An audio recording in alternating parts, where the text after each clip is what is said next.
Hello guys, how are you doing? So आज finally जाकर वो वक्त आ ही गया जहाँ पर अपना छोटा सा दिखने वाला हु यू हाउ बन ही गया अंडरग्राउंड सोल इंस्ट्रक्टर कंपटीशन का विजेता, जिसे यहाँ पर विजेता देख के काफ़ी सारे लोगों की जल रही होती है। इसी के साथ इस एपिसोड की शुरुआत होती है जहाँ पर हमें देखने के लिए मिलता है कि हु यू हाउ के जीतने के बाद यहाँ का माहौल जो था वो काफ़ी ज़्यादा गर्मा गर्मी से भर चुका होता है, जिसके साथ ही हमें देखने के लिए मिलता है कि यहाँ पर टीचर श्वान लाओ भी खड़े हुए थे, जो कि कह रहे होते हैं कि यहाँ पर हुई वहाँ से ज़्यादा बेटर इसका कोई भी नहीं हो सकता था विजेता, लेकिन फिर भी वो कह रहे होते हैं कि अब एनिमी और भी ज़्यादा अलर्ट हो जाएंगे। हमें देखने के लिए वो मिलते हैं वो मिस्टीरियस मैन, जो कि कह रहे होते हैं कि फाइनली जाकर हमारे अंडरग्राउंड सोल इंस्ट्रक्टर कंपटीशन का विजेता हमें मिल ही गया। जो चैंपियन है वो यहाँ पर बिलोंग करता है हमसे, और उसने हमारी शिशुई अलायंस को और भी ज़्यादा पावरफुल बना दिया है। और कह रहा होता है कि वाकई में आज तो मज़ा ही आ गया। वो अपने हाथ ऊपर उठाकर बहुत ज़्यादा खुशी से अपनी खुशी को एक्सप्रेस करते हुए कह रहा होता है कि शेंगवान वयार, क्या तुम यहाँ पर कुछ कहना चाहोगी?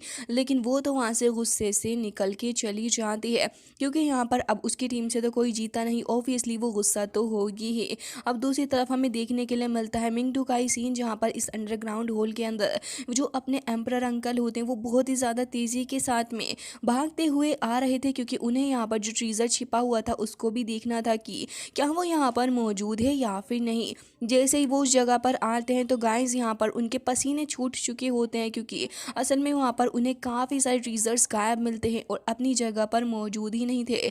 इसका सिंपल मतलब यही था कि ट्रीजर्स को यहाँ से चुरा लिया गया है। दोनों ही सैनिक यहाँ पर आसपास देख रहे होते हैं। अब यहाँ पर अंकल शिव गोंगजू पागल हो चुके होते हैं और वो यही सोच रहे होते हैं कि आखिर सारे के सारे ट्रीजर्स कहाँ चले गए, लेकिन ट्रीजर तो कहीं पर मिल ही नहीं रहे। जबकि दूसरी तरफ हमें वापस से देखने के लिए मिलता है यही कंपटीशन वाला सीन, जहाँ पर अब जो रेफरी था वो यहाँ पर हुई हाव की तरफ आ रहा होता है उसका प्रेजेंट लेके, और कह रहा होता है कि ये तो तुम्हारी तरफ से तुम्हारे लिए एक तोहफा है और तुम वाकई में बहुत ही ज़्यादा अच्छे और शानदार बंदे हो। मैं वाकई में तुम्हें एडमायर भी करता हूँ।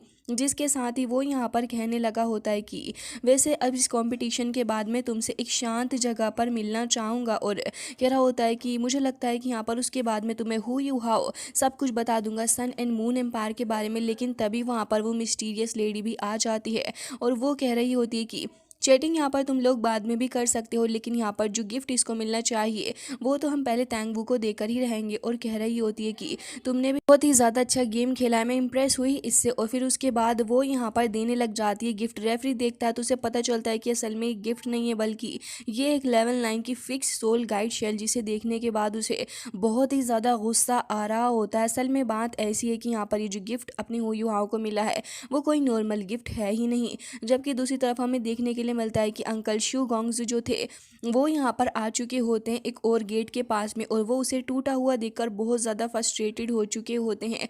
वो यहाँ पर देखने लगे थे कि एटलीस्ट यहाँ पर जो सामान था वो यहाँ पर मौजूद है ही, और यहाँ पर कह रहे होते हैं कि चलो ये तो है। और जैसे ही यहाँ पर वो उसके ऊपर का कर्टन हटाते हैं तो फिर वो बहुत ही ज़्यादा हैरान हो जाते हैं इस कर्टन को देखने के बाद, और बहुत ही ज़्यादा तेज़ी के साथ में चिल्लाने लगे होते हैं। और उसके बाद कह रहे होते हैं कि ये सारा का सारा यहीं पर मौजूद है, तो फिर इसका मतलब तो ये हुआ कि उन चोरों को इसके बारे में पता ही नहीं था कि आखिर इस जगह पर क्या सामान मैंने छुपा कर रखा हुआ है। और वो यही सोच के दिल ही दिल में बहुत ही ज़्यादा खुश हो रहे होते हैं। जबकि दूसरी तरफ हमें यहाँ पर वही लेडी देखने के लिए मिलती है जो कि कह रही होती है कि हम यहाँ पर कितने वक्त से तुम्हारी जैसा एक ईविल स्पिरिट मास्टर ढूंढ रहे थे। मैं तुम्हें बहुत ही ज़्यादा पसंद करने लगी हूँ। लग रहा है कि यहाँ पर तुम्हें हमारे होली सन बनने के लायक हो, और तुम वही इंसान हो जिसके लिए हमने इतना ज़्यादा वक्त अपना बर्बाद किया। जिसके बाद वो ये कहने लग जाती है कि तुम हमारे साथ में आकर ज्वाइन हो जाओ, जिससे कि यहाँ पर तुम्हारा फ्यूचर बहुत ही ज़्यादा अच्छा हो जाएगा। अब हु यू हाउ यहाँ पर इनकी दोनों की बातें सुन रहा होता है और वो थोड़ा कंफ्यूज था। जबकि दूसरी तरफ हमें वापस से वही सीन दिखाया जाता है जहाँ पर अंकल बहुत ही ज़्यादा खुश थे, लेकिन तभी उनमें से एक सोल्जर जो था वो यहाँ पर आता और देखने लगा होता है कि आखिर यहाँ पर क्या रखा हुआ है। और जो चीज़ वो देखता है उसे देखकर तो उसके एकदम ही पसीने छूट जाते हैं, क्योंकि हमें गाइस देखने के लिए मिलता है कि यहाँ पर टाइम बॉम्ब रखा हुआ था जिसके ब्लास्ट करने में लिटरली 3 सेकंड्स होते हैं। ये देखकर तो अंकल काफ़ी ज़्यादा वियर्ड रिएक्शन देते हैं और कह रहे होते हैं कि ओ माय गॉड, आखिर ये क्या है। वो उसे देखते ही रह जाते हैं, लिटरली वो मूव तक नहीं कर पाते। एंड दूसरी तरफ हु यू हाउ जो था वो यहाँ पर कहने लग जाता है कि अब समय आ चुका है कि असल में पावर से एक दूसरे से टकराएं। और जैसे हु यू हाउ ये चीज़ कहता है तो हमें यहाँ पर देखने के लिए मिलता है मिंगडू हॉल के अंदर एक बहुत ही ज़्यादा बड़ा सा ब्लास्ट है। एंड ये ब्लास्ट कोई नॉर्मल सा ब्लास्ट तो बिल्कुल भी नहीं था, एक बहुत ही ज़्यादा खतरनाक सा ब्लास्ट था जो कि यहाँ पर दूर दूर तक रहा था। और सारे ही लोग यहाँ पर देख चुके होते हैं इस चीज़ का कितना बुरा इम्पैक्ट पड़ रहा है। और उसके बाद हमें दिखाया जाता है यहाँ पर अपने सन एंड मून एम्पायर का मेन होल जो कि लिटरली शेक कर रहा होता है। साथ ही हमें दिखाया जाता है कि यहाँ पर ये जो अंडरग्राउंड एरिया है ये भी बहुत ज़्यादा बुरे तरीके से शेक करने लगा था। सभी लोग कह रहे होते हैं कि आखिर ये से शेक कैसे कर रहा है, आखिर यहाँ पर क्या चल रहा है। लेकिन उन्हें बाहर जो चल रहा है उसके बारे में ज़रा भी अंदाज़ा नहीं होता, क्योंकि बाहर तो यहाँ पर चारों ही तरफ बहुत बुरे तरीके से ब्लास्ट ही ब्लास्ट हो रहे होते हैं। चारों ही चीज़ें यहाँ पर तबाही के तरीके से पूरे तरीके से फैल चुकी होती हैं। और यहाँ पर ऐसा लग रहा होता है कि जैसे कुछ लावा है जो कि चारों ही तरफ फैल पा रहा है। अब यहाँ पर जितनी भी फायर होती है वो यहाँ पर हर एक चीज़ को अपनी चपेट में ले लेती है। सिटी के अंदर जी हर एक चीज़ यहाँ पर इसकी चपेट में आ चुकी होती है। और यहाँ पर माउंटेन से लेके सिटी का हर एक छोटी बड़ी जगह सब कुछ यहाँ पर इससे अफेक्ट हो चुकी होती है। साथ ही हमें देखने के लिए मिलता है कि यहाँ पर हर एक चीज़ के अफेक्ट होने के बाद फाइनली जाकर ये अंडरग्राउंड भी इसकी चपेट में आ चुका होता है। लेकिन क्विकली यहाँ पर काफ़ी सारे पावरफुल लोग वहाँ से निकल के जा रहे होते हैं उसको प्रोटेक्ट करने के लिए। इतनी देर में टीचर शुआनलाओ वहाँ पर आ जाते हैं और कह रहे होते हैं कि बहुत ही ज़्यादा बढ़िया तुमने काम किया है, लेकिन अब हमें यहाँ से जल्द निकलना होगा क्योंकि ऑलरेडी यहाँ पर काफ़ी ज़्यादा बुरे तरीके से हम लोग फंस चुके हैं। जबकि हमें देखने के लिए मिलता है कि यहाँ पर सिटी के अंदर जो भी जगह बची हुई थी वो भी इस बाकी की जगह से बहुत ही ज़्यादा बुरे तरीके से अफेक्ट हो रही होती है। लोग हर एक जगह से निकल के बाहर आ चुके होते हैं इस चीज़ को देखने के लिए कि आखिर असल में मसला है क्या।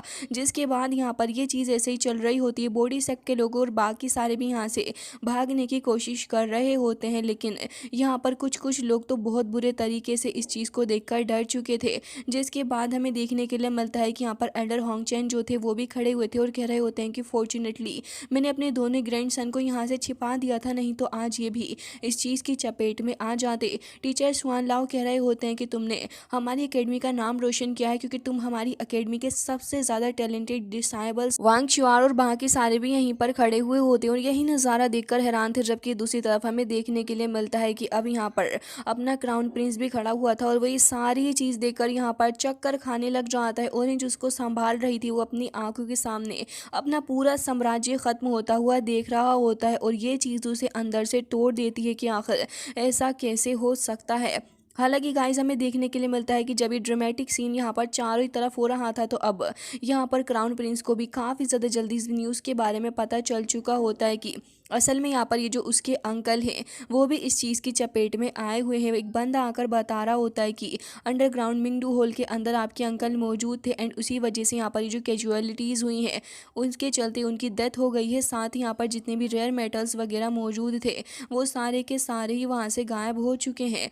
ये सुनने के बाद तो अब वो और भी ज़्यादा बौखला जाता है, तुरंत ही उस बंदे को मार के पीछे हटाता है और कह रहा होता है कि ये कोई स्मॉल मैटर नहीं है और यहाँ पर जिसने भी ये सब कुछ करने की कोशिश की है मैं उसे बिल्कुल भी नहीं छोड़ूंगा। वो यहाँ पर बहुत ज़्यादा गुस्से से खड़ा हुआ था जबकि ऑरेंज उसको समझाने की कोशिश कर रही होती है कि अब हमें क्या करना चाहिए क्योंकि यहाँ पर हमारे पास में एक टेम्प्रेरी नहीं है। जबकि यहाँ पर अब सारा का सारा भार जो था वो यहाँ पर अपने क्राउन प्रिंस के ऊपर आ चुका होता है क्योंकि असल में उसके जो अंकल थे वो भी यहाँ पर चीज़ों को बैलेंस किया करते थे, लेकिन अब यहाँ पर सारा का सारा कंट्रोल आ चुका होता है अब क्राउन प्रिंस के ऊपर, जिसकी वजह से वो बहुत ज़्यादा तेज़ी के साथ में हंसने लग जाता है क्योंकि अब सारी चीज़ें वो कंट्रोल कर सकता है और कह रहा होता है कि अब तो यहाँ पर कोई भी मुझे किसी भी तरीके से इम्पैक्ट कर ही नहीं सकता। और अब वो यहाँ पर सभी को आदेश देने लग जाता है कि अब तुम सारे के सारे यहाँ पर जाओ और अपने पूरे एफर्ट्स डाल दो। मेन पावर जो है वो उसके पास आ चुकी है तो वो यहाँ पर इस पावर का दुरुपयोग तो करेगा ही। जिसके बाद वो कहने लगा होता है कि अफसोस आज मुझे इतनी इंपॉर्टेंट पोजीशन मिली और आज ही के दिन देखो तो सही पूरे कॉन्टिनेंट का क्या हाल हुआ पड़ा है। जिसके बाद हम एक और सीन देखते हैं जहाँ पर हमें देखने के लिए मिलता है कि कुछ डिसाइबल्स को काफ़ी बुरे तरीके से टॉर्चर किया जा रहा होता है और ऐसा लग रहा है कि यहाँ पर उनके लाइफ पावर को उनसे दूर किया जा रहा है। और यहाँ पर कुछ ईविल मास्टर्स भी हमें देखने के लिए मिल रहे थे जिन्होंने यहाँ पर एक ईविल फॉर्मेशन बना रखी होती है और ये फॉर्मेशन देखने में काफ़ी ज़्यादा खतरनाक सी लग रही थी। जिसके बाद ही ईविल मास्टर यहाँ पर उनके लाइफ एसेंस को एब्जॉर्व करके यहाँ पर इस ईविल चर्च वाली फॉर्मेशन को और भी ज़्यादा स्ट्रॉन्ग बनाने लग जाते हैं। जिसके बाद वो बहुत ही ज़्यादा हंस रहे थे और देखते ही देखते कुछ सेकंड्स के अंदर वो फॉर्मेशन भी वहाँ से गायब हो जाती है। जिसके बाद हमें वापस से देखने के लिए मिलता है सन एंड मून एम्पायर का सीन। लेकिन गाइज ये अगले दिन का सीन होता है जिस दिन तबाही हुई थी उस दिन से, जहाँ पर हमें पता चलता है कि यहाँ पर पूरा एक दिन हो चुका है और लास्ट नाइट यहाँ पर कुछ खास तरीके का एक्सप्लोजन हुआ था पूरे सन एंड मून एम्पायर के अंदर। स्पेशली यहाँ पर अर्बन एरियाज़ को भी काफ़ी ज़्यादा कैजुअलिटी को सफ़र करना पड़ा। एंड ये जो एक्सप्लोजन हुआ था अभी तक क्लियर नहीं है कि आखिर किस वजह से हुआ था, तो इसी वजह से यहाँ पर काफ़ी सारी सिक्योरिटी को यहाँ पर रखा गया, ज़्यादा कैजुअलिटीज़ इस जगह पर नहीं हो। और यहाँ पर हमें देखने के लिए मिलता है रीजेंट यानी कि अपने क्राउन प्रिंस ने टेम्परली यहाँ पर बहुत ज़्यादा सिक्योरिटी को टाइट कर दिया है जिससे कि यहाँ पर सब कुछ ऐसे ही रहे।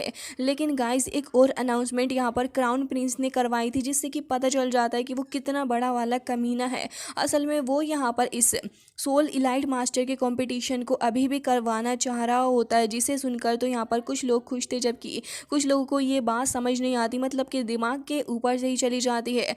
सब लोगों को यहाँ पर पता चलता है कि यहाँ पर अपने रीजेंट प्रिंस जो है उन्होंने इस फाइनल अवार्ड सेरेमनी को अभी भी जारी रखा है क्योंकि एक फाइनल मैच होना बाकी है। तो कंफ्यूज थे, आधों के सर के ऊपर से ये बात जा रही होती है। लेकिन अब यहाँ पर प्रिंस रीजेंट ने इस बात को कह दिया था तो सभी को तो ये काम करना ही था और इस ऑर्डर को ओबे भी करना था। असल में रीजेंट की यहाँ पर काफ़ी ज़्यादा बात मानी जाती है क्योंकि रीजेंट एक ऐसा बंदा होता है तरीके से पूरे के पूरे शासन का राजा ही माना जाता है अगर असल राजा को कुछ हो जाए। तो इसी वजह से यहाँ पर सारे ही लोग उसकी बात मान लेते हैं। एंड हमें देखने के लिए मिलता है कि उसका हुक्म का पालन करते हुए वहाँ पर आ चुके होते हैं सारे ही लोग कंपटीशन के अंदर। जिसके बाद हमें वहाँ पर एक और बंदा भी देखने के लिए मिलता है जो कि कह रहा होता है कि लग रहा है कि यहाँ पर ये मैच बहुत ही ज़्यादा शानदार होने वाला है। तभी हमें क्योंकि मदर भी वहाँ पर दिखाई जाती हैं जो कि वहाँ पर आई थी और देखने में एक्सट्रीमली ब्यूटीफुल नज़र आ रही होती हैं। तो वो तुरंत ही अपनी मदर के पास आकर कह रही होती है कि क्या आपको पता है कि कल रात जो एक्सप्लोजन हुआ था उसके पीछे कौन था। और कह रही होती है कि खैर जो भी हो, लग रहा है कि वाकई में कंपटीशन बहुत ही ज़्यादा टफ भी होने वाला है मॉम, इसके बाद हम घर चलेंगे है ना। जिसके बाद उसकी मदर कह रही होती है कि हाँ बिल्कुल। हालांकि हमें देखने के लिए मिलता है कि वो जो ओल्ड मैन यानी कि वो मोटू होता है वो अभी भी इन दोनों के ऊपर ही नज़रें बनाया हुआ था। जिसके बाद यहाँ पर उसकी मदर कह रही होती हैं कि मैं आज खास तौर पर आई हूँ तुम्हारा ही परफॉर्मेंस देखने के लिए। हालांकि उसके बाद हमें पता चलता है कि यहाँ पर श्रेक और साथ ही अपना टैंक्सैक्ट दोनों ही अभी तक इस जगह पर नहीं आए हैं। ये चीज़ देखने के बाद सभी लोग यही सोच रहे होते हैं कि आज का जो गेम है वो यहाँ पर स्मूथली हो जाए तो सभी लोग वापस घर की तरफ को लौट सकें। तभी हमें देखने के लिए मिलता है कि यहाँ पर वो ईविल स्पिरिट मास्टर भी आ चुका था, साथ ही ऑरेंज की भी एंट्री होती है, क्राउन प्रिंस भी वहाँ पर आ रहे होते हैं। जिसके बाद हमें देखने के लिए मिलता है कि ऑरेंज की नज़र जैसे ही पड़ती हुई हाउ की पोजीशन वाली जगह पर, तभी यहाँ पर वो कह रही होती है कि हुई हाउ, उम्मीद करती हूँ कि सेफली तुम यहाँ से चले गए होगे और उम्मीद है कि सब कुछ ठीक ही रहेगा। हालांकि यहाँ पर एल्डर होंगचैन जो थे वो समझ चुके होते हैं कि बॉडी सेक्ट भी यहाँ से गायब है और साथ ही स्नो डीमन सेक्ट भी यहाँ से गायब है और साथ ही बाकी के सेक्ट तो गायब है ही। जिसके बाद वो कह रहे होते हैं कि इसका मतलब यही इसके पीछे ज़रूर से ही होंगे। और उसके बाद खड़े होकर कहने लग जाते हैं कि और हाइनेस, क्या आप चाहते हैं कि मैं कुछ ट्रूप्स को यहाँ पर भेज दूँ उन लोगों को पकड़ने के लिए। लेकिन यहाँ पर क्राउन प्रिंस तो एक क्रीपी से स्माइल करते हुए कह रहा होता है कि इसकी कोई भी ज़रूरत नहीं है। जिसके बाद वो कह रहा होता है कि डियर ऑडियंस, आज तो यहाँ पर इस कंपटीशन को काफ़ी वक्त हो चुका है, लेकिन आज ये जो अपना सोल मास्टर इलाइट कंपटीशन होने वाला है इसको मैं एक बहुत ही ज़्यादा अच्छी चरम पे लेके जाने वाला हूँ आप सभी के लिए। और मैंने आपके लिए एक बहुत ही ज़्यादा अच्छा और ख़ास गेम रखा हुआ है जिससे कि आप फाइनल की तरफ को रीच कर जाएंगे। अब हमें देखने के लिए मिलता है कि सडनली वहाँ पर काफ़ी सारे सोल्जर्स भी आकर खड़े हो चुके होते हैं। तो भी यहाँ पर होस्ट भी कुछ अनाउंस कर रहा होता है, मतलब कि वो अपनी नॉर्मल न्यूज़ दे रहा था। तभी यहाँ पर सोल्जर आके सारे कैमरास वगैरह भी बंद करवा देते हैं और सडनली यहाँ पर ये बिग स्क्रीन के ऊपर से अपना सारा का सारा ये जो कंपटीशन था वो गायब हो चुका होता है। अब क्राउन प्रिंस उठकर खड़ा होता है और इसे देखने के बाद सभी लोग हैरान थे कि भाई साहब यहाँ पर क्या चल रहा है। तभी बाकी सारी ऑडियंस भी उठकर खड़ी हो जाती है और सभी लोग शौक में थे कि असल में यहाँ पर मसला क्या है। तो तभी हमें देखने के लिए मिलता है कि सन एंड मून एम्पायर के इस पूरी की पूरी जगह के ऊपर एक शील्ड एक्टिवेट हो चुकी थी और ख़ास तरीके की गैस भी यहाँ पर फैल रही थी। तभी हमें खतरनाक तरीके की वो छोटी कैनन्स भी दिखाई जाती हैं और उसके बाद तो यहाँ पर कुछ और सोल्जर्स भी आ चुके होते हैं, वो भी काफ़ी ज़्यादा अनगिनत सी तादाद में, जिसे देखकर ऐसा लग रहा होता है कि क्राउन प्रिंस अब इन सभी को छोड़ने नहीं वाला। इसलिए काफ़ी ज़्यादा अजीब सी बात थी, सभी लोग काफ़ी ज़्यादा एंशियस फील कर रहे होते हैं क्योंकि सभी को स्टिच कर लिया जा चुका होता है। कुछ लोग फाइट करना भी चाह रहे थे, लेकिन यहाँ पर एक काफ़ी ज़्यादा खतरनाक टाइटल लेवल का दुगलुओ भी आ चुका होता है, जिसे देखने के बाद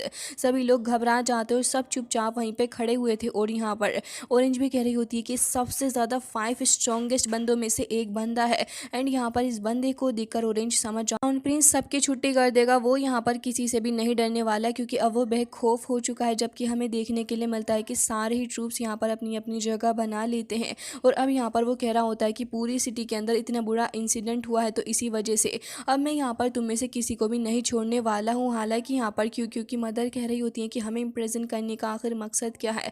तभी ये पॉइजनस गैस चारों ही तरफ फैलने लगी थी, जिसके चलते सभी लोग अपनी अपनी पावर्स को भी यूज़ नहीं कर पा रहे होते और फिर और सोल्जर्स भी आ जाते हैं। फिर सारे ही लोगों को घेर लिया जाता है और एक एक करके यहाँ पर इनको पकड़ के लेके जा रहे होते हैं।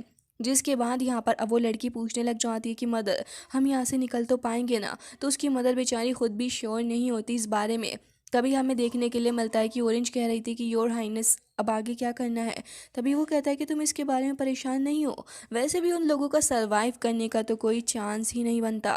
जिसके बाद ये पॉइजनस गैस और भी ज़्यादा फैलने लग जाती है और हमें फॉरेस्ट का सीन दिखाया जाता है, जहाँ पर ये पूरी की पूरी टीम यहाँ से निकलने के बारे में सोच रहे होते हैं और बहुत ज़्यादा वक्त हो चुका था इनको ऐसे ही चलते चलते अब ऐसे ही घूम फिर कर उस सेम जगह पर आने लगे होते हैं। तभी वांग च्युआर कहने लग जाती है कि यहाँ की जो मिस्ट है वो बहुत ही ज़्यादा टॉक्सिक है और उसे देखकर मैं समझ नहीं पा रही हूँ कि आखिर ये चीज़ है क्या। सारे ही लोग अपने आसपास के इन्वायरमेंट की वजह से काफ़ी ज़्यादा सतर्क होते हैं।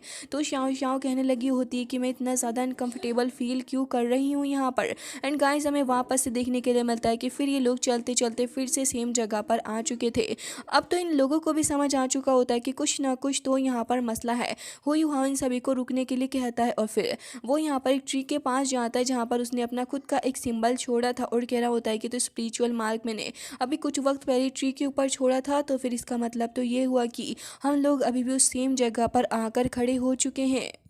जिससे कि इन लोगों को समझ में आ चुका होता है कि शायद सन एंड मून एम्पायर ने जानबूझकर इन लोगों को इस जगह पर फंसाने की कोशिश की है, जिससे कि हुई और भी ज़्यादा सीरियस हो जाता है और अपनी स्पिरिचुअल आई डिटेक्शन पावर का इस्तेमाल करते हुए आसपास के एरिया को वो डिटेक्ट करने की कोशिश कर रहा होता है। बट अनफॉर्चुनेटली इस जगह पर आने के बाद हुई अपनी मेंटल एबिलिटी का भी इस्तेमाल नहीं कर पा रहा था और कह रहा होता है कि इस जगह का फॉग इतना ज़्यादा थिक है कि मेरी स्पिरिचुअल डिटेक्शन तक को वो ब्लॉक कर रहा है। जिसके बाद यहाँ पर टीचर जो थे वो थोड़ा ऊपर की तरफ को फ्लाई करते हुए जा रहे होते हैं अपनी पावर्स का इस्तेमाल करते हुए। जिसके बाद हुई वहाँ भी पूछ रहा होता है कि नाना क्या तुम्हें पता है कि यहाँ पर क्या हो रहा होगा, क्योंकि तुम तो सन एंड मून एम्पायर के ही नेटिव हो। जिसके बाद वो कह रही होती है कि वैसे तो हुई ये जो जगह है मुझे इसके बारे में ज़्यादा कुछ नहीं पता, लेकिन सन एंड मून एम्पायर के अंदर इस जगह को हम लोग शीशान कहकर एड्रेस करते हैं। तुम्हें शायद इसके बारे में नहीं पता होगा, लेकिन इस जगह पर एंटर करना हमारे लिए एक्सट्रीमली फॉरबिडन। के बाद काइटो कह रहा होता है लेकिन सन एंड मून एम्पायर ने कुछ दिनों पहले यहाँ पर कुछ ट्रूप्स को भेजा था एक्सप्लोर करने के लिए, लेकिन अनफॉर्चुनेटली जब से वो ट्रूप्स इस जगह पर एक्सप्लोर करने आए तब से वो वापस निकल के गए ही नहीं। हुई वहाँ थोड़ा आसपास देखने लग जाता है और तभी यहाँ पर मास्टर जुआन लाओ भी कह रहे होते हैं कि हम चाहे कितना ही ज़्यादा ऊंचा फ्लाई क्यों ना कर लें, लेकिन मैं अपने आसपास जो फोग देख रहा हूँ वो और भी ज़्यादा थिकर होता जा रहा है। यहाँ पर टीचर शुआन लाओ भी कुछ भी नहीं देख पा रहे हैं, इवन अपनी सुपर पावर्स का इस्तेमाल करते हुए। वाकई में चीज़ बहुत ही ज़्यादा हैरान कर देने वाली थी, जबकि यहाँ पर अब सभी लोग यही सोच रहे होते हैं कि अब आखिर क्या किया जाए, क्योंकि सभी लोग काफ़ी ज़्यादा घबराए हुए थे। तभी हमें देखने के लिए मिलता है कि यहाँ पर दाए हुआ बिन कहने लग जाता है कि क्यों ना हम लोग यहाँ से अलग अलग हो जाएं, क्योंकि अगर हम अलग हुए तो शायद से हमें कोई रास्ता मिल जाए। लेकिन तभी टीचर जाओ कह रही होती हैं कि बिल्कुल भी नहीं, अगर हम यहाँ पर अलग भी हुए तब भी कुछ फ़ायदा नहीं है, इवन हम यहाँ पर रास्ता ही भटक जाएंगे। तो यहाँ पर तभी टीचर भी कहने लगे होते हैं कि हाँ तुम बिल्कुल सही कह रही हो और इस समय तो हमें ट्रबल में बिल्कुल भी नहीं फंसना है, ट्रबल से बच कर ही निकलना होगा। तो ये सारे के सारे भी इकट्ठे ही आगे जा रहे होते हैं। तभी यहाँ पर अपनी वांग डोंगर कहने लग जाती है कि हम पिछले 6 घंटों से यहीं इस माउंटेन के अंदर घूम फिर रहे हैं, लेकिन फिर भी यहाँ पर कुछ भी नहीं हो पा रहा। मतलब कि कोई अंत मिल ही नहीं रहा है इस जगह का। अब यहाँ पर शाओ शाओ भी यही कहती है कि हाँ, और राइट नाउ यहाँ पर ये जो फॉग है वो और भी ज़्यादा थिकर होता जा रहा है। मैं तो खुद नहीं समझ पा रही हूँ कि आखिर हम लोग क्या करेंगे और क्या नहीं। तभी यहाँ पर सब कह रहे होते हैं कि अब इस जर्नी के अंदर हमें बहुत ज़्यादा केयरफुल रहना है। उसी बीच हमें यहाँ पर कुछ अजीब तरीके के बीटल्स भी देखने के लिए मिलते हैं। हालांकि गाइस इसी के साथ ये एपिसोड एंड हो जाता है। एंड गाइस यहाँ पर आज की इस वीडियो में आपको बाय बोलने से पहले आप सभी से अपने दिल की एक बात कहनी है कि आप सभी का बहुत बहुत ज़्यादा शुक्रिया कि आपने हमेशा ही इतना ज़्यादा सपोर्ट हमारे चैनल को किया है। एंड गाइस लिटरली मोमेंट काफ़ी ज़्यादा इमोशनल भी है मेरे लिए, क्योंकि यहाँ पर शुरू से लेकर अभी तक आप लोगों ने मुझे काफ़ी ज़्यादा सपोर्ट किया। एंड ऐसे ही सपोर्ट से आप लोगों ने आज हमारे 2 लाख सब्सक्राइबर पूरे करवा दिए हैं। वाकई में मैं बहुत ही ज़्यादा ग्रेटफुल हूँ आप सभी लोगों के लिए। एंड मुझे आपसे अगर एक ही चीज़ कहनी हो तो वो यही होगी कि आपके सपोर्ट के बिना मैं कुछ भी नहीं हूँ। And thank you so much guys again, आपने मुझे इतना ज़्यादा सपोर्ट किया है शुरुआत से लेकर आज तक। एंड आई रियली होप कि आप हमेशा ऐसे ही आगे भी मुझे सपोर्ट करते रहोगे, क्योंकि आपके सपोर्ट के बिना तो मैं कुछ भी नहीं हूँ और ना ही हमारी पूरी टीम आपके सपोर्ट के बिना कुछ है। सो गाइस मिलते हैं आपसे नेक्स्ट वीडियो में, तब तक के लिए bye bye, take care of your self.